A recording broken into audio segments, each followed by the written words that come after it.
ناظران بین المللی روند انتخابات پارلمانی ماه مردی تاجیکستان را غیر دموکراتیک، غیر منصفانه و دور از معیارهای بین المللی خواندند. از جمله اداره نهادهای دموکراتیک و حقوق بشری تاجیکستان در گزارش اخیر خود گزارش به تاجیکستان پیشنهاد کرد و چند مشورت‌های همچنین ارائه کرد که در آن از جمله گفته می شود که تاجیکستان حتما با طرح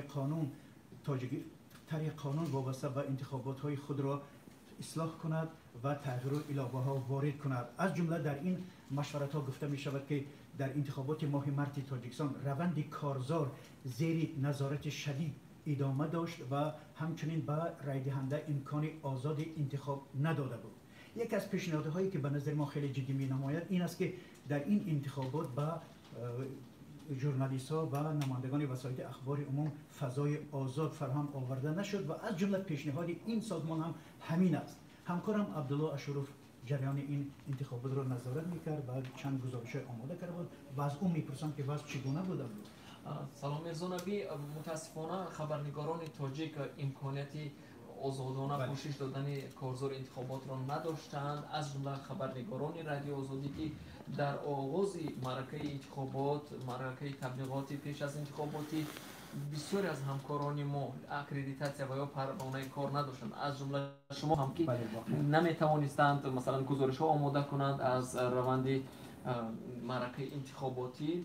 و یک محدودیت دیگر این بود که کمیسیون مرکزی انتخابات و رایپرسی تاجیکستان همگی یک روز پیش از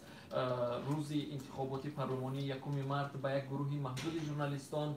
دعوتنامه فرستاد که ژورنالیستان تنها با این دعوتنامه می توانستند به حوزه های رایدهی روند و آنجا را نوار گیرند، عکس بردارند، گزارش ها تهیه کنند. ولی متاسفانه یک گروه خیلی محدود ژورنالیست ها همگی آن هم یک روز قبل از روز برگزاری انتخابات دعوتنامه های کمیسیون مرکزی انتخابات و رایپرسی را دریافت کردند. بر ضمن این رادیو آزادی دیگر رسانه ها میزهای گرد نیز تشکیل کرده بودند که در آن نمایندگان حزب‌های گوناگون از جمله نمایندگان حزب حاکم خلق دموکراتی را دعوت می‌کردند، اما متاسفانه با چند میز گرد که رادیو آزادی تشکیل کرد با سبب‌های به ما نامعلوم نمایندگان حزب خلق دموکراتی تاجیکستان حاضر نشدند. بعضی حزب‌های دیگری که خود که آنها هم در پارلمان حالا جای دارند متاسفانه در این میزهای گرد شرکت نکردند که البته با شفافیت و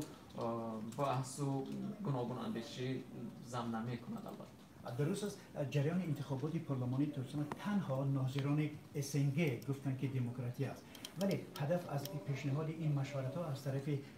اداره نهادهای دموکراتیک و حقوق بشری سازمان امنیت و همکاری اروپا که در تاجیکستان اصلا با نام بیدیچ معلوم است این است که یک پارلمان پروفسیونالی به سر کار بیاید. همین طوری؟ بله میرزا نبی، و اینجا مثل ذکر کرد که سال‌هاست، حدود 30 سال می شود ناظران بین المللی از جمله ناظران بدیچ طور شما گفتید انتخابات های تاجیکستان را بها می‌دهند و هر سال در گزارش‌های خود میگن که انتخابات ها مطابق با معیارهای بین المللی دموکراتی نبود و تاجیکستان هم با این عقیده راضی نمی‌شود و باز تا انتخابات دیگر یک اصلاحات خرد و ریزه مثلا وارد می‌کند، اما باز به کلی عوض نمی‌شود و ظاهراً جانب‌ها هم ناظران بین المللی و هم حکومت تاجیکستان از این وضع راضی هستند، ولی البته با این شکل ادامه کردن وضعیت یعنی